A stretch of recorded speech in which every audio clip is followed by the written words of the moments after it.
आज मैं आप लोगों को एक ऐसे कहानी बता रहा हूँ जिसको सुनकर आप लोगों को बहुत कुछ सीखने को मिलता है।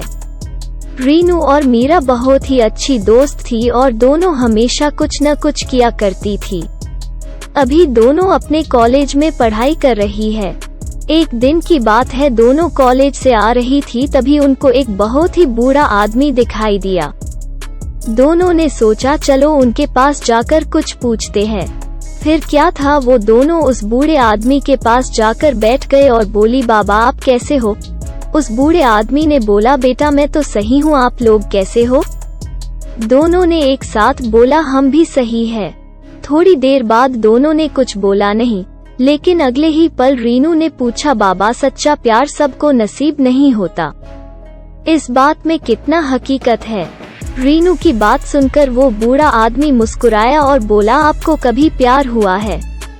रीनू ने बोला, नहीं अभी तक तो नहीं हुआ है। फिर उस बूढ़े आदमी ने बोला, यहाँ पास में एक बहुत बड़ा फूलों का बगीचा है, आप दोनों लोग जाओ, जो फूल सबसे सुंदर लगे आप उसको तोड़ कर लेकर आओ। फिर क्या था, दोनों दोस्तों ने बाबा की बात मानकर फूलों के बगीचा में जाने का मन बना ही लिया। कुछ टाइम और बीता, जब दोनों फूल के बगीचा में पहुंच गई तो बहुत सारे फूल थे। दोनों ने करीब 1 घंटा तक फूल के बागीचा में सबसे सुंदर फूल ढूंढा, लेकिन कुछ भी नहीं समझ आया। लेकिन कुछ देर बाद रीनू और मीरा को एक फूल बहुत पसंद आया, लेकिन दोनों ने सोचा कुछ टाइम बाद इसको देखेंगे, थोड़ा और टाइम, कुछ और फूल देख लूं, हो सकता है इससे भी ज्यादा सुंदर फूल मिल जाए। दोनों आगे बढ़ गए, लेकिन थोड़े ही टाइम बाद दोनों ने सोचा चलो उसी फूल को तोड़कर बाबा के पास चलते हैं। लेकिन जब दोनों वापस आए तो देखा कि वो फूल कोई और तोड़ लिया था।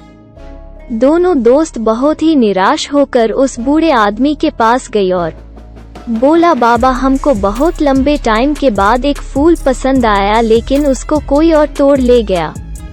उनकी बात सुनकर वो बूढ़ा आदमी हंसने लगा और बोला, बेटा यही प्यार की हकीकत है, जो सामने होता है उसकी कदर नहीं होती और जब हम वापस आते हैं तो वो भी नहीं मिलता है। इसलिए सच्चा प्यार बहुत लोगों को नसीब नहीं होता है।